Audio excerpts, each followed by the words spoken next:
think about the possibilities: passive income, long-term wealth, and just having the freedom to do whatever you want to do with your time.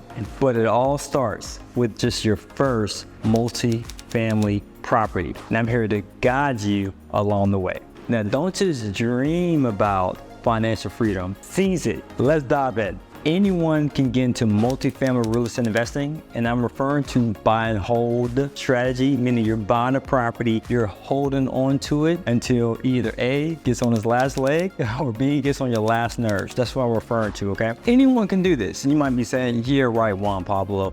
I can't get into multifamily real estate because I don't have the credit for it. Or I can't get qualified for a mortgage because I don't have the supporting documents, my tax returns to do it, or the income, the W-2s, I get paid under the table. Or hey, I can't do multifamily because the market I live in, New York City, San Francisco, LA, Miami, Chicago, or have you, is way too expensive. The price point is through the roof, pun intended. Or hey, Juan Pablo, I can't get started because I just don't have the capital. I just don't have the know-how. Okay, fair enough. But I just want to share with you that you can get started as long as you have an open mind, because there's 3 things that are needed for anyone to do a deal. Now, you just need to have 1 out of 3. Now, if you have all 3, then you're a bad mamma jamma. I know that sounds kind of corny, but you get what I'm saying. If you have 1 of the 3, you're on your way. And here are the 3. It's the 3 C's. Either you can have the credit. Now, credit, I don't mean just FICO score, Vantage score, credit score, what have you, but credit can encompass you having the W-2, the 1099s, the tax returns, pretty much whatever's required to get approved for financing, whether it's through a mortgage, seller financing, business funding, just getting qualified for financing. I'm just going to just put that on the umbrella of credit.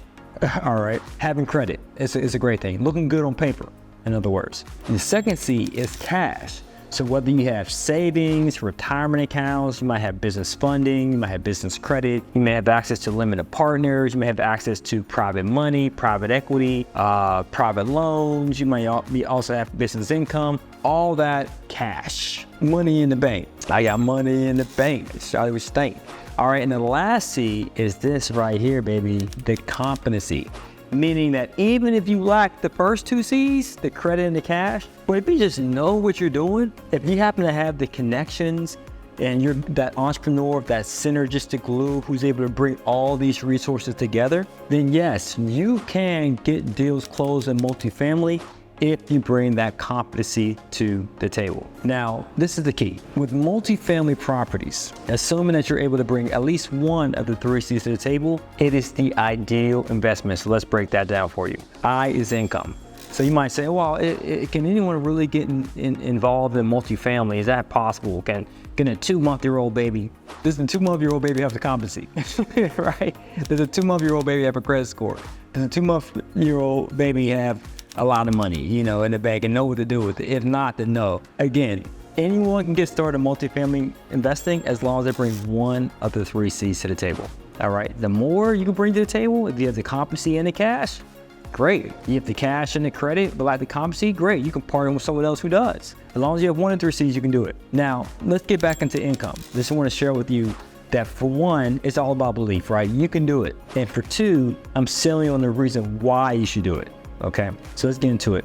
And the reason why you should do it, because it's an ideal investment. I stands for income.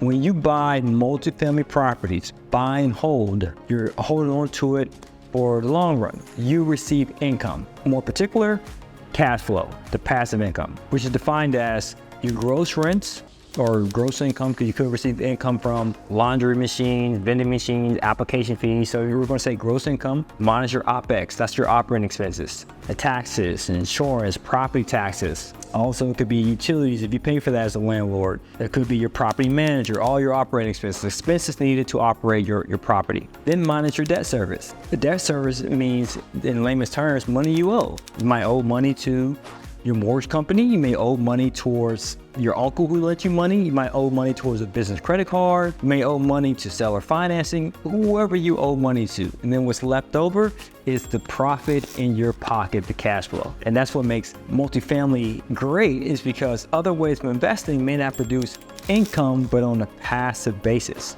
Sure, when you acquire the property, there is some upfront work you have to do, but once you get all that done and you got the property stabilized, it's passive. Meaning it may take you 4 hours a week or whatever. It's not going to take you 40 hours a week to own a property. I'm sure you've been a tenant before. It's not like you were banging down your landlord's door 40 hours a week with situations or issues that's going on with your property. More than likely you didn't, so it is passive. The next thing is the depreciation. Now this is a huge favorite of mine, because if you're a high income earner, right? Let's say you own a business, let's say you're a high earning employee. If you're making a lot of money, you're pretty much paying a large percentage of your income towards Uncle Sam, towards taxes, and especially in a high tax bracket. So advantageously, you want to be able to buy cash flowing multifamily properties, because there's something called a depreciation expense, which is a phantom expense. Meaning if you buy a multifamily property, I think it's about 30 something years, more or less, you can depreciate that asset to offset the taxes you will owe Uncle Sam. I'm not a tax professional, so always CYA, consult your accountant. I'm just sharing with you what I do, what I've done in my years of investing in multifamily properties. I categorize myself and my taxes as a real estate professional, so that way it reduces my tax liability and my assets. It offsets the business income that I receive, okay? So that way I pay little to nothing in taxes. It's a huge win for you by owning multifamily properties. And there's a thing called accelerated depreciation. And if you want to learn more about this, you can always reach out to your CPA, accountant, tax professional, things of that nature. All right, the next thing is the equity. This is the beauty. You buy a property, let's say a 10 unit. So that means you have 10 tenants living in that property, paying you rent, predictable revenue on a monthly reoccurring basis. And you buy a property, let's say you got a mortgage with Bank of America, and you just say you bought the property for $300,000, your mortgage is $220,000, making up a number, and so you have $80,000 built-in equity. Each and every month that those tenants pay you rent, you collect 10 paychecks, you provide a portion of that rent to Bank of America, your mortgage company, and each and every month you're paying down that principal. Sure, in the front end of owning the property, you're paying most of your money towards interest, but eventually the tables will turn where you're paying the bulk of the money you send over to Bank of America. It's knocking down the principal of which you owe on that mortgage. And as a result of not just paying down debt, but also being in a positive appreciated market, you're producing more and more equity in the property, which in turn means you're growing your net worth, which in turn means you're getting richer, quote unquote, on paper, right? Because it's not solidified in your bank, but you're growing richer and richer on paper, to the point you could realize that equity by doing a cash out refinance, pulling that equity out, and then put it into the bank so that you can buy properties on repeat. So that's a huge win, equity. The next letter, appreciation. So not only does the property appreciate because you bought it in a positive appreciated market, that's the market appreciation. So there's a lot of jobs coming in, people are moving in, but the supply of real estate is stagnant, it stays the same. That's simple economics, increase in demand, supply stagnant, price goes up. When that happens, appreciation, your property's worth more. But outside of the market appreciation, you also leverage forced appreciation. So if you're a prudent real estate investor in which every asset you acquire, you always focus on the increase in the income, decrease in expenses, you're making the property more valuable because you're increasing the net operating income, that's the NOI, to the point where the NOI divided by cap rate, that's the capitalization rate, which basically means how profitable a certain deal is in a particular market, just put in layman's terms. So in other words, to keep it simple, the greater the profit you create in your property, the more it's worth, and you make it appreciate more because you're forcing that appreciation by your management, by performance, which is great in multifamily because a single family, many lenders care about the natural appreciation, especially the single family. Location. That all boils down to natural appreciation, right? The market appreciation. But with multifamily, you can make your property worth more simply by how you manage it. Force appreciation. And the L, which is special to me, because this is how I acquire a lot of my properties, is leverage. Here's a test. Try going to your lender, let's say your bank. Let's say you bank with Bank of America, right? Or let's say Wells Fargo. Try going to Wells Fargo and say, let me borrow $80,000 to purchase $100,000 worth of Wells Fargo stock. More likely than not, they'll look at you strange and say, get out of here, get out of my office. No, we're not doing that. But if you go into that same bank, Wells Fargo, and say, hey, let me borrow $80,000 to purchase $100,000 5 unit. Yes, there are 5 units for $100,000. I actually bought one. Instead of climbing, I bought one as well. $20,000 per unit.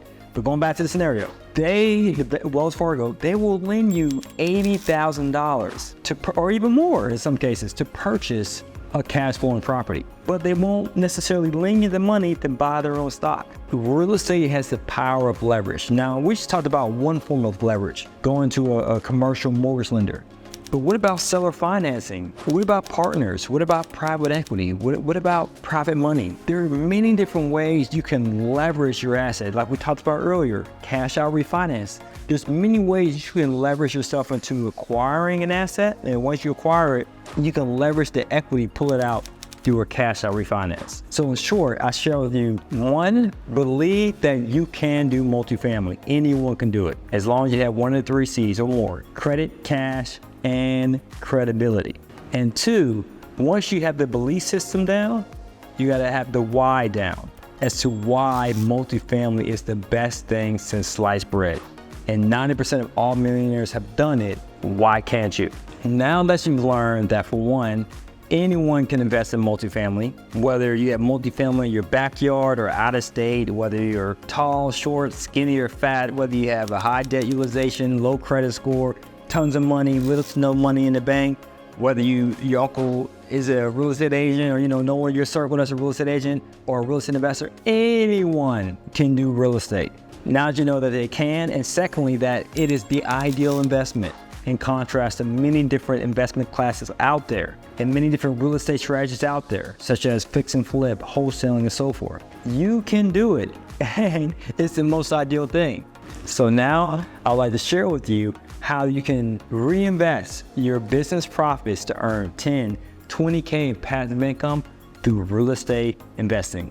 Because it's all about this, baby. It's all about having a business and making it your profits pour into real estate investing, meaning massive income to passive income.